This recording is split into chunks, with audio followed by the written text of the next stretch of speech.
Indigenous people in these countries, as elsewhere across the world, cannot and have never ceded sovereignty.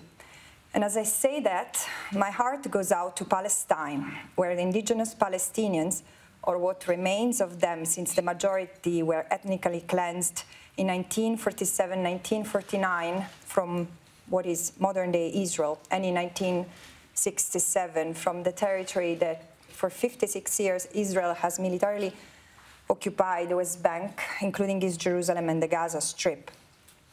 The Palestinians under occupation are fighting today an existential struggle not to be forcibly displaced from or fatally subjugated in the little that remains of their historical homeland.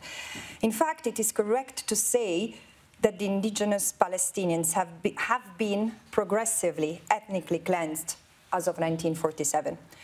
For those who are not familiar with it, my mandate entails monitoring and reporting to the United Nations on violations of international law committed in the Palestinian territory that Israel occupies.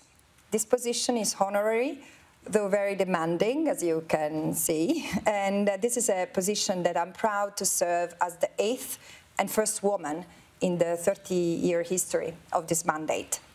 The toughest part of this is being exposed to endless suffering, where people are too easily killed, blamed, and smeared, as my new friend Nasser Mashni said yesterday, while he was in front of an execution squad. You did very well, Nasser.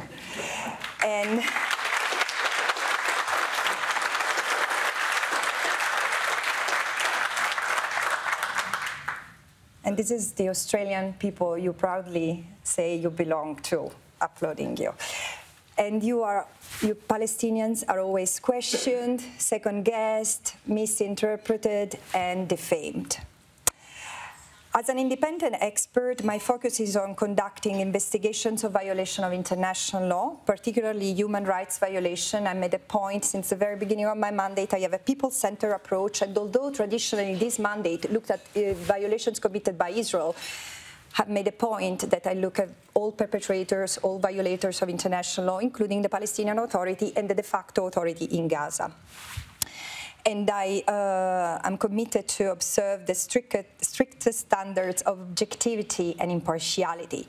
This means examining facts, all facts reported to me. As for those of you who do not know, I'm not allowed to visit the occupied Palestinian territory, although I'm mandated to do so by the United Nations because Israel prevents me from doing so.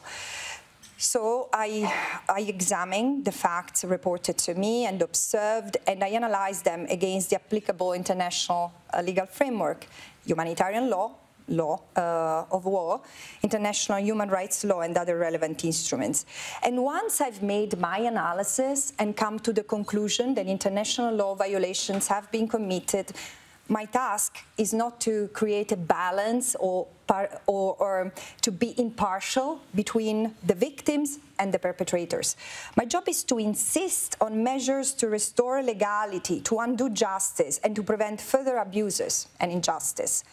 If the state in question cooperates, this can be dealt with easily and discreetly, but when the state authorities refuse to engage in constructive dialogues and in fact continue to blatantly violate international law, then at the risk of making myself unpopular, as my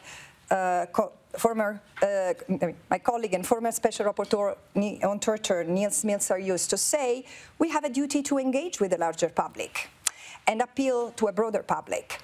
Anything less would make me personally betray my mandate.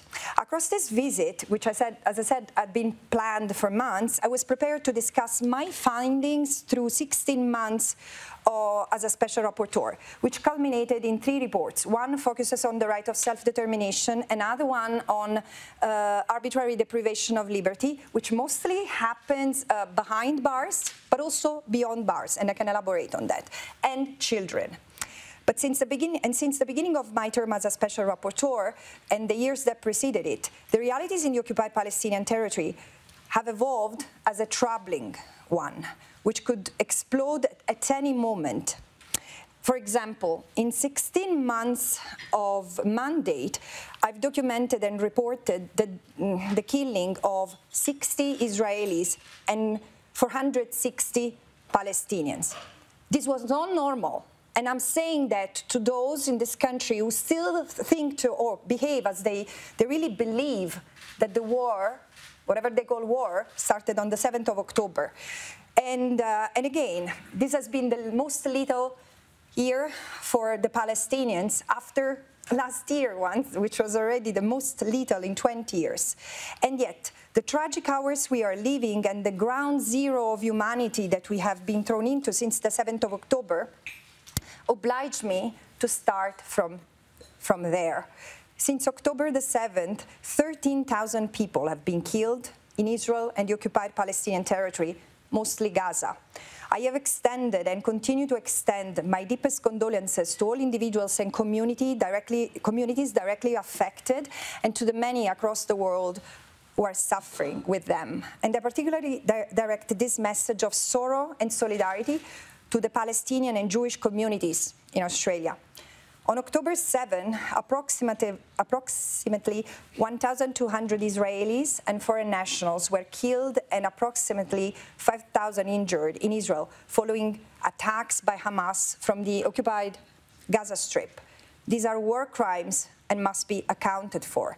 And in reaction and claiming a non-existent right to self-defense under the UN Charter, Israel has embarked on an unrelenting bombardment of Gaza that has entered its 38th day and has killed over 11,078 people.